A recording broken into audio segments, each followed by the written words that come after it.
Assalamualaikum warahmatullahi wabarakatuh. Bismillahirrahmanirrahim. Alhamdulillahirabbil alamin wa bihi nasta'in wa ala umurid dunya waddin. Wassalatu wassalamu ala asyrafil anbiya'i wal mursalin sayyidina wa maulana Muhammadin wa ala alihi wa sahbihi ajma'in. Amma ba'd. Anak-anak sekalian yang dirahmati Allah, puji syukur kehadirat Allah Subhanahu wa Ta'ala yang telah melimpahkan rahmat, taufik, hidayah serta inayahnya kepada kita, serta memberikan kita nikmat sehingga kita masih bisa menemui bulan Ramadan kali ini. Kedua kalinya ucapan Allahumma sholli ala sayyidina Muhammad semoga tetap terlimpahkan kepada Nabiullah Muhammad sallallahu alaihi wasallam.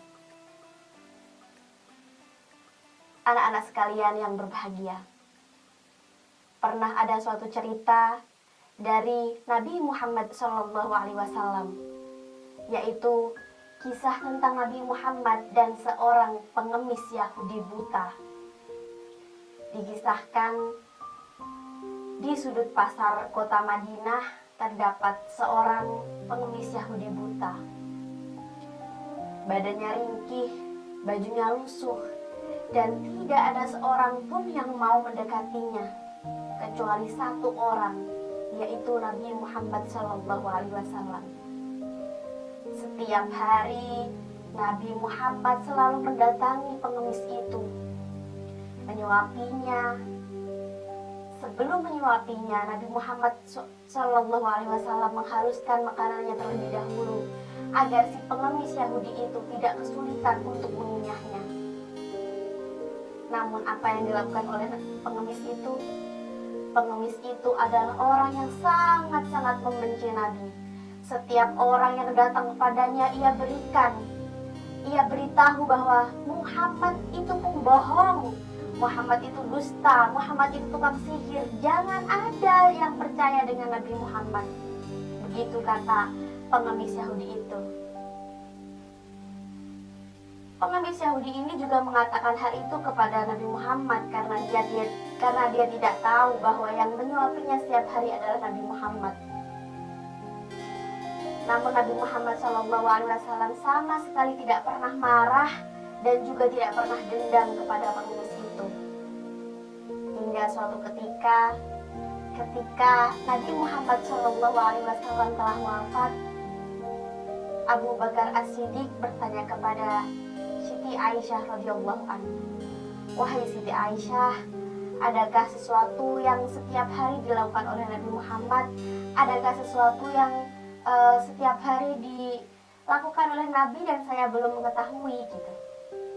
Terus kemudian Siti Aisyah menjawab, setiap hari Nabi Muhammad SAW selalu menyuapi seorang pengemis Yahudi buta di pojok pasar Madinah. Dan Abu Bakar mendatangi pengemis itu, kemudian menyuapinya. Namun tiba-tiba pengemis itu marah. "Kemana orang yang setiap hari datang kepadaku menyuapiku?" "Aku adalah orang yang setiap hari datang kepadamu," kata Abu Bakar. Namun pengemis itu tetap marah.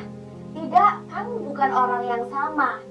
Orang yang menyuapiku setiap hari selalu menghaluskan makanannya terlebih dahulu, sehingga aku tidak kesulitan untuk mengunyahnya." Mendengar kata-kata dari pengemis itu, Abu Bakar menangis. Teringat Nabi Muhammad SAW, lalu menceritakan, "Orang yang datang kepadamu setiap hari adalah Muhammad yang kau benci. Orang yang datang kepadamu setiap hari adalah Muhammad yang kau caci-caci." Lalu mendengar itu, pengemis itu menangis. Dia teringat bagaimana dia membenci Nabi Muhammad, bagaimana ia mencaci Nabi Muhammad. Lalu seketika di hadapan Abu Bakar As-Siddiq, pengemis Yahudi itu mengucapkan 2 kalimat syahadat dan masuk Islam. Dari kisah tersebut dapat kita ambil pelajaran bahwa Nabi Muhammad SAW mencontohkan kita untuk mudah untuk memaafkan orang lain. Meskipun orang itu berbuat jahat kepada kita, meskipun orang itu telah menghina kita, meskipun orang itu telah membuat hati kita sakit. Tapi alangkah baiknya bahwa kita menjadi orang yang memaafkan. Allah Subhanahu wa Ta'ala sendiri adalah Maha Pemaaf. Mengapa kita sebagai hambanya tidak mau memaafkan? Allah Subhanahu wa Ta'ala berfirman dalam surat Ali Imran ayat 134. Di ayat sebelumnya Allah menjanjikan surga untuk orang yang bertakwa. Di antara orang yang bertakwa itu adalah orang yang memaafkan. Bismillahirrahmanirrahim. Alladzina yunfiquna fis sarra'i wad dharra'i wal kadhimina al-ghaidha wal 'afina 'anil nas. Wallahu yuhibbul muhsinin. Orang yang bertakwa yaitu orang yang berinfak baik di waktu lapang maupun sempit, dan orang-orang yang menahan amarahnya dan memaafkan kesalahan orang lain. Dan Allah mencintai orang yang berbuat kebaikan. Semoga dari kisah tadi kita dapat mengambil pelajaran untuk mudah memaafkan orang lain, sehingga nantinya akan memberikan energi positif sendiri untuk diri kita, akan memberikan efek positif sendiri untuk diri kita, yaitu hati kita menjadi lapang, kita terbebas dari sifat-sifat dendam. Demikian tadi yang dapat Bu Hamidah sampaikan, kurang lebihnya mohon maaf yang sebesar-besarnya. Wallahul muwaffiq ila aqwamit thoriq. Wassalamualaikum warahmatullahi wabarakatuh.